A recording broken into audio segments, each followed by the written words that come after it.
नमो भगवते वासुदेवाय। ओम नमो भगवते वासुदेवाय। नमो भगवते वासुदेवाय। ओम नमो भगवते वासुदेवाय। नंद बाबा काफी देर होने के बाद जब नंद बाबा को लगा कि इतनी देर में अभी तक आई नहीं है, क्या कारण हो गया, तो जाते हैं कक्ष के अंदर नंद बाबा। जैसे पूछा, अरे भाग्यवान तुम भी यहीं आकर के रुक गई, वहां प्रतीक्षा कर रहे हैं हम लोग उत्सव में, आंगन में, आप दोनों दिखाई नहीं पड़ रही। यशोदा मैया कहती है, देखते हो जी, रोहिणी दीदी को किसी ने कुछ कह दिया है लगता है। रोहिणी दीदी को कष्ट हुआ है, रोहिणी दीदी को पीड़ा हुई है, ये रो रही है, उत्सव में आने का नाम नहीं लेती, ये उत्सव में आना नहीं चाहती। नंद बाबा ने कहा, आखिर क्या कारण है, आप उत्सव में क्यों नहीं चलना चाहती हो भाभी?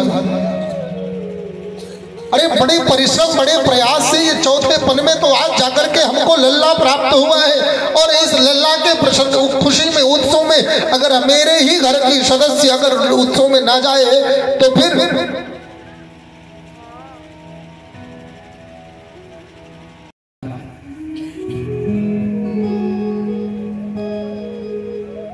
बात कुछ भी नहीं है, मुझे कोई बात की कष्ट नहीं है, मैं किसी भी बात से दुखी नहीं हूं, बस उत्सव में जाने की इच्छा ही नहीं है।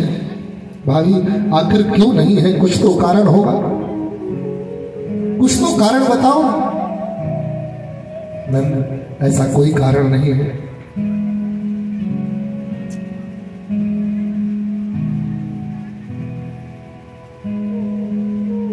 भाभी आप अकारण रोगी नहीं। नंद,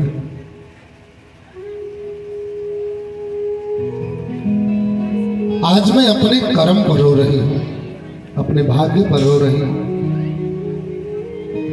मेरा कर्म मेरा भाग्य मुझे ऐसे मोड़ पर लाकर खड़ा कर दिया है, ऐसे स्थान पर मुझे पहुंचा दिया है कि आज मैं चाह करके भी इस उत्सव में नहीं जा सकती, आज मैं चाह करके भी अपने भाग्य अपने कर्म को नहीं संवार सकती।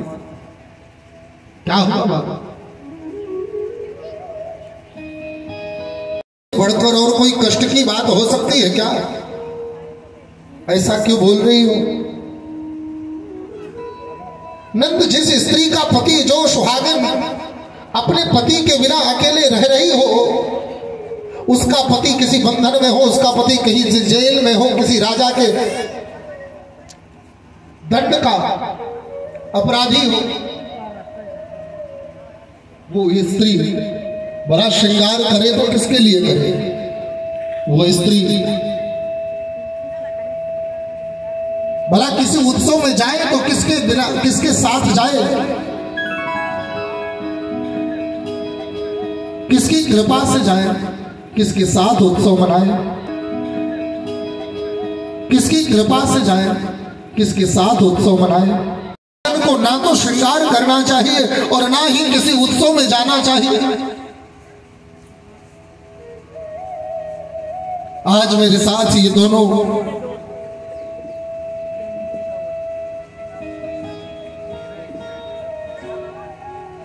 नंद, मैं एक सुहागिन तो हूं, लेकिन सुहागिन होते हुए मैं विधवा का जीवन जी रही हूं, और इस वैधव्य जीवन में मुझे किसी उत्सव में जाने की अनुमति नहीं है, मैं किसी उत्सव में नहीं जा सकती हूं।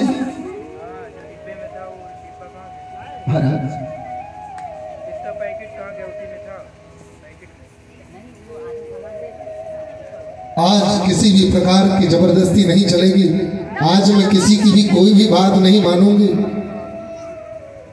आज इस उत्सव में मैं नहीं जा सकती हूँ, क्योंकि इस उत्सव में जाने के लिए मुझे अनुमति नहीं है।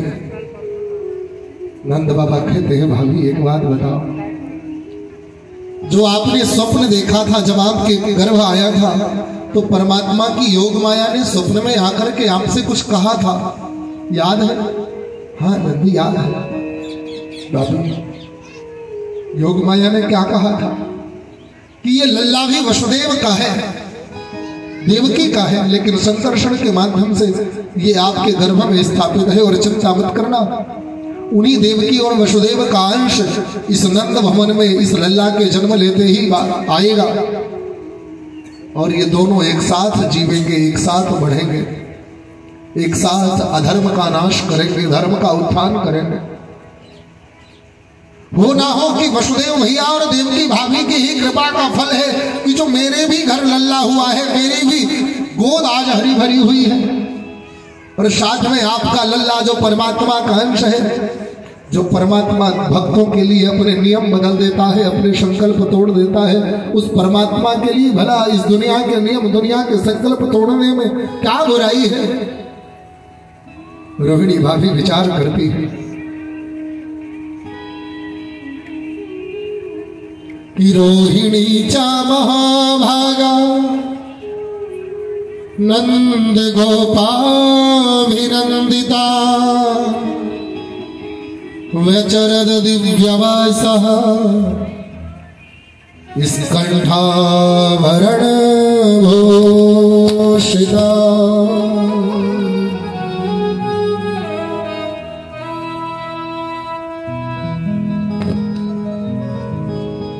रोहिणी रोने लगी और जोर से, और रोहिणी विचार कर रही है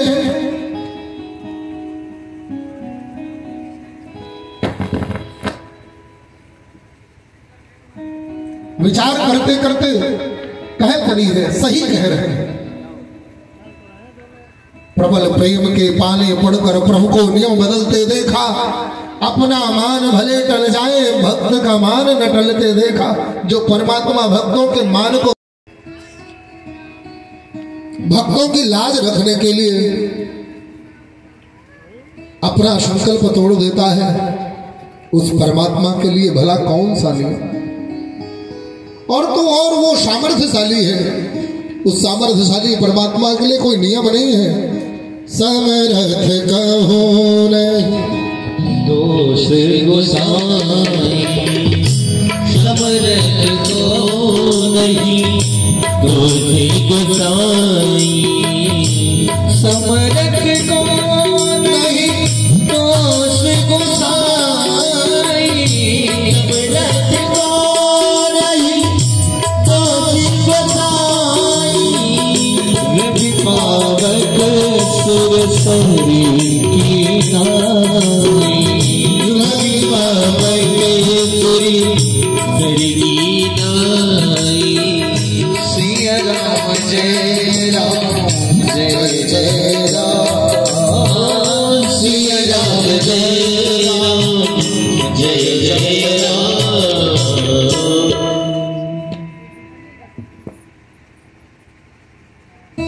सामर्थ्यशाली व्यक्ति को कोई दोष नहीं है, समर्थ कहूं नहीं दोष गोसाई। और परमात्मा तो सर्वशक्तिमान है, परमात्मा सर्वशक्तिशाली है, सर्व सामर्थ्यशाली है, उसके लिए क्या नियम रखना। रोहिणी मैया आई और लल्ला को अपने गोद में उठाती है और गोद में उठा उठा कर झूमने लगी। जो कुछ भी हाथ में आया वो लेकर लल्ला की न्यौछावर करके प्रमदागिनों में लुटाने लगे। जो भी आशीष देने के लिए आए हैं लोग, प्रमदागन आई हैं, प्रमदागन आए हैं, जो भी बंदी जन वृंदावली और बधैया गाने आए हैं, सबको जो हाथ में आता है लुटाने लगे, लुटाने लगे, लुटाने लगे। नंद बाबा बड़े प्रसन्न हुए। प्रिय बंधु, इसी कृष्ण जन्मोत्सव के अगले अंक में बाबा भोलेनाथ के साथ आपसे फिर मुलाकात होगी। तब तक के लिए जय श्री कृष्ण, नमस्कार, जय हिंद।